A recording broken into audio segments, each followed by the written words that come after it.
آپ بتائیے کہ ایک ہندوستان کے ایک چھوٹے سے گاؤں میں ایک معمولی سا آدمی، اور اللہ تعالیٰ نے اس کو کیا رتبہ دے دیا کہ پوری دنیا میں جتنے مسلمان کہیں عمل کر رہے ہیں دین پہ، ان سب کو دین سکھانے والے اور بتانے والے کون ہیں؟ مولانا قاسم صاحب نانوتوی رحمۃ اللہ علیہ۔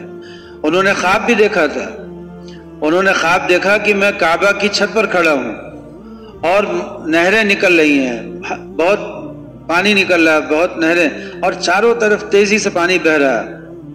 تو انہوں نے اپنے شیخ سے یا کسی سے پوچھا تو انہوں نے فرمایا کہ تم سے اللہ تعالیٰ دین کی نشر و اشاعت کا کام لیں گے جو سارے عالم میں پھیلے گا۔ تو ایک معمولی سی شخصیت جن کے پاس کوئی ساز و سامان نہیں، کوئی اسباب نہیں اختیار کرتے تھے، تو مولانا قاسم صاحب نانوتوی تو توکل پر بات بتا رہے تھے کہ توکل بالاسباب کا مطلب یہ ہوا کہ میرے پاس ساز و سامان ہے لیکن اس پر بھروسہ نہیں ہے۔ بھروسہ کس پر ہے؟ اللہ پر ہے۔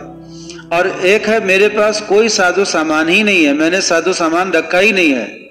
یہی مولانا قاسم صاحب نانوتوی جب ان کی شادی ہوئی تو ایک زمیندار گھرانے میں ہو گئی، اور جو جن صاحبہ سے ہوئی، جب وہ آئیں پہلی رخصت ہو کر کے پہلی رات مولانا سے ملاقات ہوئی تو مولانا نے فرمایا کہ تم بڑے امیر گھرانے کی ہو، امیر ہو، اور ہم غریب ہیں، ہمارے پاس کچھ ہے نہیں، تو اور رشتہ جو ہے وہ اس وقت تک نبھ نہیں سکتا جب تک کہ دونوں برابر نہ ہو، میاں بیوی۔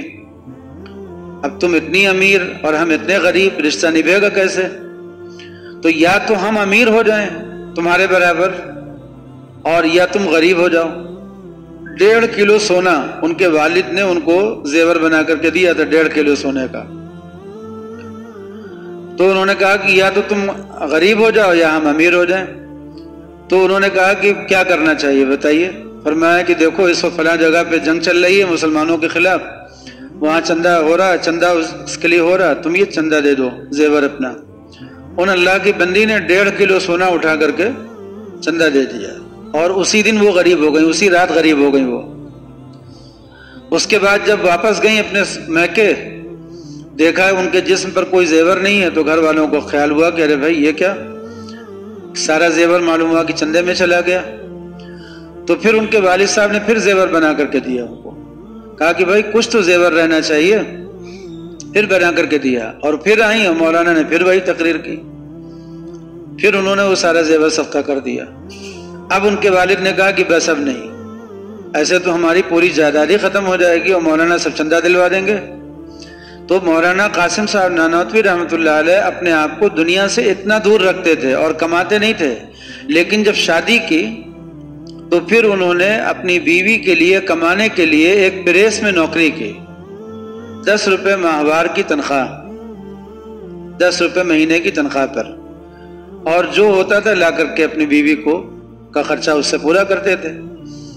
جب ایک مرتبہ حیدرآباد میں کوئی صاحب نواب صاحب تھے، ان کو ایک مدرسہ انہوں نے قائم کیا تھا، اور اس مدرسے کو چلانے کے لیے مشورہ کیا کہ کس کو بلایا جائے، تو کسی نے کہا کہ اگر مولانا قاسم صاحب اس مدرسے میں آ جائیں تو یہ مدرسہ بہت ترقی کر جائے گا، جلدی چل جائے گا۔ تو انہوں نے کہا کہ مولانا قاسم صاحب کو بلواؤ، جو تنخواہ ہوگی دی جائے گی۔ تو کوئی صاحب آئے، آ کر کے مولانا سے درخواست کی، کہنے لگے کہ مولانا چلیے، نواب صاحب نے کہا کہ 100 روپے مہینہ دیں گے، 10 گنا تنخواہ ہو گئی نا، 100 روپے مہینہ دیں گے، آپ تشریف لے چلیے۔ اس زمانے میں سرکاری تنخواہیں بھی ایسی ہی ہوتی تھی، 20 روپے 25 روپے، لیکن 100 روپے جب کہا انہوں نے تو مولانا نے کیا فرمایا؟ مولانا نے فرمایا کہ 10 روپے مجھے ملتے ہیں تنخواہ کے، 9 روپے میں میرے گھر کا خرچ پورا ہو جاتا ہے، 1 روپیہ میرا بچ جاتا ہے، میں سوچتا ہوں کہ یہ 1 روپیہ کہاں خرچ کروں، مجھے اسی کی ٹینشن رہتی ہے۔ اب آپ کہہ رہے ہیں کہ 100 روپیہ تنخواہ ہوگی، تو اب مجھے 91 روپے کے لیے پریشان ہونا پڑے گا، اس لیے رہنے دیجئے، معذرت کر دی۔ مطلب یہ تھا کہ نہیں جانا ہے۔ اس کے بعد کچھ مدت کے بعد مولانا نے اپنے شیخ کو خط لکھا کہ حضرت اب کمانے سے دل اچاٹ ہو گیا ہے، اب کمانے کا جی نہیں چاہتا، جی چاہتا ہے کہ وہ والا توکل کریں بلا اسباب والا۔ تو حضرت کا کیا مشورہ ہے؟ اب شیخ بھی ان کے ہی شیخ تھے، فرمایا کہ پوچھنا اس بات کی دلیل ہے کہ ابھی توکل میں کچاپن ہے، کچھ کمی ہے، خامی ہے۔ حضرت نے لکھا کہ پوچھنا دلیل ہے خامی کی۔ جب تک یہ کیفیت ہے، جب تک نوکری کرتے رہیے، جب توکل پورا ہو جائے گا اللہ پر تو پھر آپ یہ سوال کریں گے ہی نہیں، خود بخود نوکری چھوڑ دیں۔ مولانا تھانوی نور اللہ مرقدہ بھی کانپور میں پڑھاتے تھے،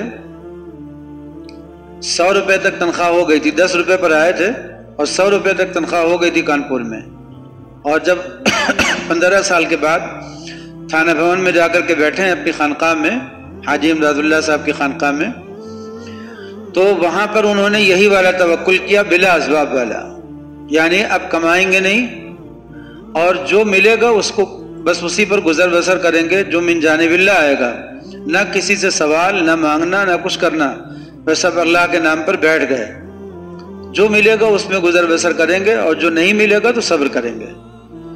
فرماتے تھے کہ کئی دن فاقہ ہوا، کئی دن فاقہ ہو جاتا تھا گھر میں، برداشت کرتے تھے، صبر کرتے تھے، پھر اللہ تعالیٰ نے بھیجنا شروع کیا، پھر تو اتنا ہوا کہ مولانا کو ہر سال کافی رقمیں اپنے پاس سے وہ کار خیر میں صرف کر دیا کرتے تھے، اتنا ہدیہ آتا تھا۔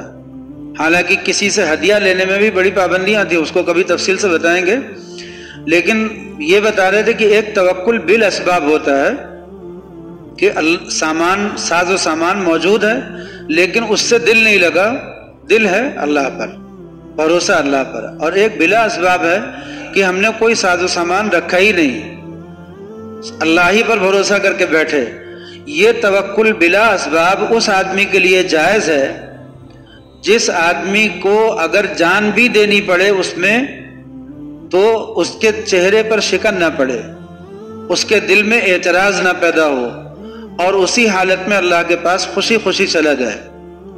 اگر کوئی آدمی اللہ پر اتنا یقین کر کے بیٹھے کہ اللہ اس کی جان بھی لے لے تو اس کے چہرے پہ شکن نہیں پڑے گی، اس کے دل میں اعتراض نہیں پیدا ہوگا، ایسے آدمی کے لیے یہ توکل جائز ہے۔